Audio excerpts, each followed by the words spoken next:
Another blackout in North Korea. That country's internet went dark again after the government made derogatory comments about President Obama on Saturday. And now the FBI is facing criticism from some skeptics, claiming that the evidence the FBI used to blame North Korea for the Sony hack is flimsy and inconclusive.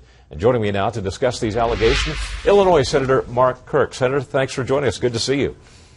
Thank you for having me on. I know that you have called for congressional hearings in regard to this Sony hack. Do you personally believe that it came from North Korea? I know there's been a lot of speculation that it has. I do. I would agree with the White House statements that pointed a finger at North Korea for this attack on Sony Pictures on the interview.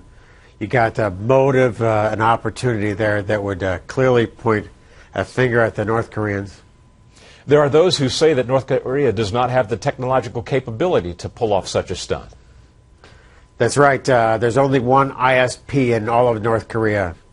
That sometimes the North Koreans will farm out their cyber attack mechanisms to Yanban Autonomous Region, where there are a lot of ethnic Koreans living in China, to disguise where the attack is coming from. Now, in this case, I would agree with the White House assessment, who said that there were all the indications this was coming from North Korea. But would that have been done under the auspices of the Chinese government? You say Chinese may have been involved, but would they have been operating under the official capacity of the Chinese government?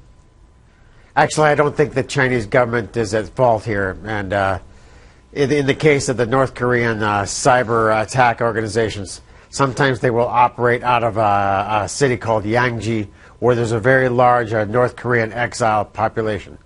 In their case, that would give them some plausible deniability. But I don't think we would have official Chinese involvement in this attack on Sony. And it seems to me that the FBI is kind of stuck between a rock and a hard place in some regards, because to reveal what they know about this attack might also reveal what offensive capabilities in the cyber warfare game we have, would it not? Mm-hmm.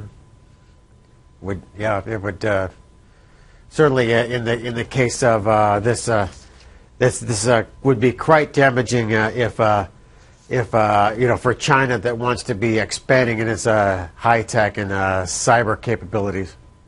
One more question on this subject. Leon Panetta said that America's next Pearl Harbor could very well be a cyber attack.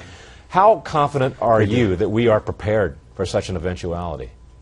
I would say in this case we are not totally secure, that we need our men and women of the National Security Agency possibly to be given a new mission by the Congress to defend the United States cyber infrastructure, now that we know it's so essential to our economy and vulnerable to foreign attack. I want to surprise you real quickly with a shift in subject matter here. Senator Lindsey Graham says that the Senate will vote on legislation in the upcoming session, legislation that you helped to draft that would impose additional sanctions on Iran if it were to violate an interim nuclear agreement or walk away from the talks that are now in progress. Tell me about that and what your idea is in regard to this.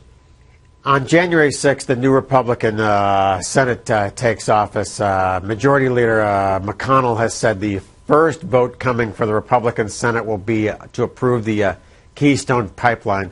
He has also said the second big vote will be on Iran sanctions, so I would expect that coming up. So in that case, Lindsey is right. We're going to follow up, and the good thing about those votes is that they will be really bipartisan votes in the case of Iran. I have 17 Democrats with me, including Bob Menendez and Chuck Schumer, to their credit, is with us. Then we have a shot at even getting to a veto-proof majority of the Senate. So you do think it will be veto-proof? That's what we'll be working on. Okay. Good bipartisan vote. Yeah. Senator, we'll look forward to that. Thank you very much for your time. Good to see you. Thank you, Doug.